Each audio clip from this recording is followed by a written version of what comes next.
Alright guys, welcome to another lecture. और इस lecture में हम बात करेंगे मुख्तलिफ जो डिफरेंट स्टाइल्स ऑफ राइटिंग है उसके बारे में।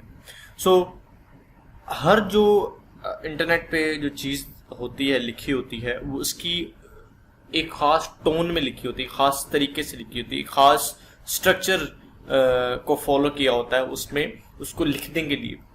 तो इस लेक्चर में हम बात करेंगे कि वो मुख्तलिफ स्टाइल्स क्या होते हैं, उसको कैसे समझा जाता है, उसको कैसे लिखा जाता है और उसके अंदर क्या चीज़ें होती हैं, किस तरह आप उसको आइडेंटिफाई करते हैं, उस खास स्टाइल को उसको पिक करते हैं और उसको कैसे यूज़ करते हैं। और ये कुछ इसमें कुछ चीज़ें जो हैं वो आपकी बुनियादी बेसिक्स से भी रिलेटेड है। आपने हो सकता है अपने हाई स्कूल में, अपने जूनियर स्कूल में इस हवाले से कुछ चीज़ें पढ़ी हों। अगर आपने नहीं पढ़ी तो इस लेक्चर में हम एज अ कंटेंट राइटिंग में भी आपको इन चीज़ों की ज़रूरत पड़ती है, तो हम इस पे एक दफ़ा फिर से गो थ्रू करेंगे because we need these things, these skills to identify the different styles of writing in the content writing as well.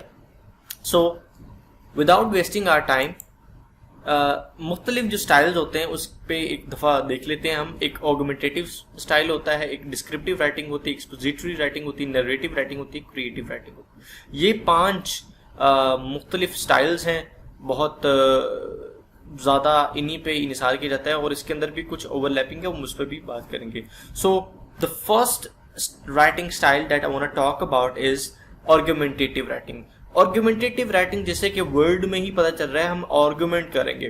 तो जहां पे हम आर्गुमेंट करेंगे किसी भी चीज को प्रूव करने के लिए, वहां पे हम आर्गुमेंटेटिव राइटिंग यूज करेंगे। राइट, फॉर एग्जाम्पल अगर आपके पास एक सवाल आ जाता है कि it is believed by some people that the earth is flat, कि अर्थ फ्लैट है, give us reasons and that why it is wrong.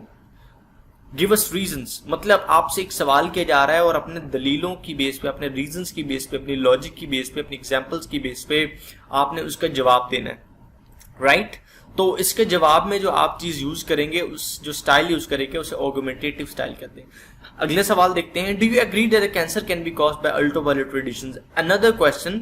और इस सवाल का जवाब आप ऐसे नहीं दे सकते कि जो है वो ये रीजन है और ये रीजन है। आपने रीजन को स्ट्रक्चर करना होता है। आप अगले बंदे के जो जहन में जो क्वेश्चन है उसको डिसअप्रूव करना होता है और अपने जो आपका जो अपना पॉइंट ऑफ व्यू भी देना होता है और अगले का पॉइंट ऑफ व्यू को रद्द भी करना होता है, और वो भी लॉजिक के साथ, रीजन के साथ, एग्जाम्पल के साथ। और ये तीनों चीजें आप ऑथेंटिकली देंगे। राइट, तो तीसरा क्वेश्चन है, why do you think that Elon Musk is a great entrepreneur? इसके जो जवाब में भी आपने अपने रीजंस ही देने होंगे। तो इसमें हम रीजंस देते हैं, आर्ग्यू करते हैं और इसके पैराग्राफ्स कुछ इस तरह से बनाए जाते हैं कि how do you identify N argumentative style? The first paragraph will have the stance of the writer. तो पहला जो पैराग्राफ होगा उसमें हम एक स्टांस दिया होगा कि हाँ, जैसे कि इस सवाल के जवाब में it is believe by some people that the earth is flat, give us reason that why it is wrong. इस सवाल के जवाब में जो चीज हम देंगे वो हमारा होगा कि नहीं, अर्थ फ्लैट नहीं है। और इसके लिए आप कुछ छोटा मोटा उसको हिंट दे सकते हैं अपने पैराग्राफ में, और आप उसको एक बोल्ड स्टेटमेंट देंगे, उसे कहते हैं थीसिस स्टेटमेंट। राइट, तो पहले ही पैराग्राफ में आप उसकी बात को रद्द करेंगे। Right, the stance will be defended in the latter. उस स्टांस को आप सेकंड में, थर्ड में, फोर्थ में, जितने भी आपके पैराग्राफ्स बनते हैं उसमें आप उसको डिफेंड, अपनी बात को डिफेंड करते जाएंगे। Right, writer will reaffirm the stance in, और कंक्लूजन में भी हम उसकी जो हमारा स्टांस है उसी को हम कहेंगे कि नहीं, okay, so this is what I proved and this is what you have got. तो इसलिए मेरा जो स्टांस है वो सही है। और दरमियान में आप अगले के जो सवाल था कि क्यों अर्थ फ्लैट नहीं है, आप जो अगला पॉइंट ऑफ व्यू है वो भी देंगे। तो इस तरह से हम आर्गुमेंटेटिव स्टाइल को इस स्ट्रक्चर के तहत जो है उसको आइडेंटिफाई करते हैं। The next is descriptive style. Descriptive style में descriptive writing involves capturing every detail of the place, person, or scene you are writing about. The goal is to really immerse the reader in the experience, making them feel that they really are there. Descriptive में आपने अपनी तफसील, किसी भी चीज की details बतानी है, ठीक है। उसमें आपने उसके जो भी कोई चीज आपने ऑब्जर्व की वो किस तरह से थी। लेट्स से अगर मैं आपको कहता हूं कि आपने चाय पी है और आप मुझे बताइए कि how the T is, right, तो आप बताएंगे कि क्या उसमें मीठा कम था, शुगर कंटेंट कैसे था, टेस्ट कैसा था, अगर वो उसमें आपने मिल्क ऐड किया है तो उसका वो कितना ऐड किया है, क्या कम ऐड किया था या ज़्यादा ऐड किया था, और उसकी जो रेसिपी है, राइट, उसको जो चाय बनाने का तरीका वो सही था, राइट। तो इस तरह जो आप डिटेल्स उसकी जो बताएंगे वो सारी डिस्क्रिप्टिव राइटिंग में आएंगी। When to use descriptive writing? Descriptive writing is most often used in creative writing and can be used along with narrative to build scene and setting.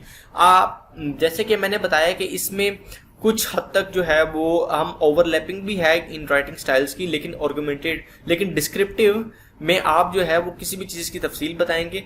ये पोएम्स में भी यूज़ होती है, फिक्शन में भी use होती है, और कॉपी राइटर्स भी इसको यूज़ करते हैं विद डिस्क्राइबिंग अ प्रोडक्ट और ट्रैवल डेस्टिनेशन। हम कॉपी राइटिंग की प्रोडक्ट डिस्क्रिप्शन के बारे में पिछले लेक्चर में भी बात कर चुके हैं, तो उसमें भी जो डिस्क्राइब करने वाली बातें होती हैं उसमें भी हम डिस्क्रिप्टिव टोन यूज कर लेते हैं। Narrative non fiction such as memoirs, किसी भी शख्स की जो हालात और वाकियात उसके साथ हुए उस पर अगर कोई वो किताब लिखता है तो वो डिस्क्रिप्टिव राइटिंग में लिखेगा। Expository writing exists to explain a subject or inform about a particular topic area. The goal is simply to teach the reader something. इसमें हम किसी भी चीज़ के जो है वो कैसे हुई, राइट, और उसमें लेट्स से अगर आपने न्यूज़ आर्टिकल लिखना है इकोनॉमिक्स पे, तो उसमें अगर कोई नॉन टेक्निकल बंदा है जिसको इकोनॉमिक्स का नहीं पता, तो उसके लिए जो हम उसे किस तरह सिखाएंगे, उसे हम एक्सपोजिटरी राइटिंग से वो चीज़ वो सिखाएंगे। एग्जाम्पल ऑफ सच राइटिंग जो है वो FAQs हैं, जो कि सवाल होते हैं, बुनियादी सवालात किसी भी चीज़ के बारे में। हेल्प सेंटर आर्टिकल्स,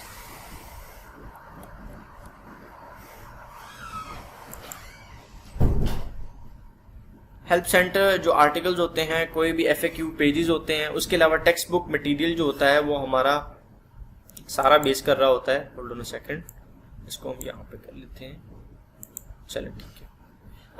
उसके अलावा जो हमारा हमारा हेल्प सेंटर आर्टिकल होते हैं, किसी भी चीज़ के बारे में जो बुनियादी हिदायत, किसी भी इंस्ट्रक्शंस लिखी होती हैं, वो सारी एक्सपोजिटरी राइटिंग में आती हैं। FAQ पेजेस के इस चीज़ के बारे में बुनियादी सवालात, बेसिक क्वेश्चंस क्या हैं, वो FAQ पेजेस में आते हैं। किसी भी फिनोमेना के बारे में टेक्स्ट बुक्स एक्सपोजिटरी राइटिंग में लिखी जाती है।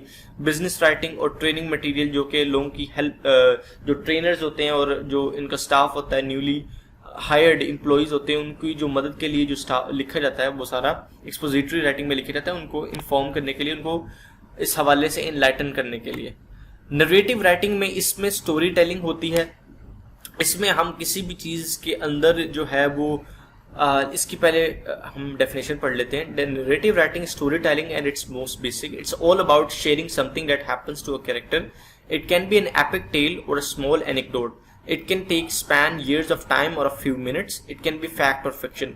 Narrative writing में हम किसी भी चीज़ की जो स्टोरी है उसको हम नरेट करते हैं, उसको हम बयान करते हैं, अपने इमोशंस, अपनी जो फीलिंग्स हैं, अपनी जो इंगेजमेंट पावर है उसको यूटिलाइज करते हुए।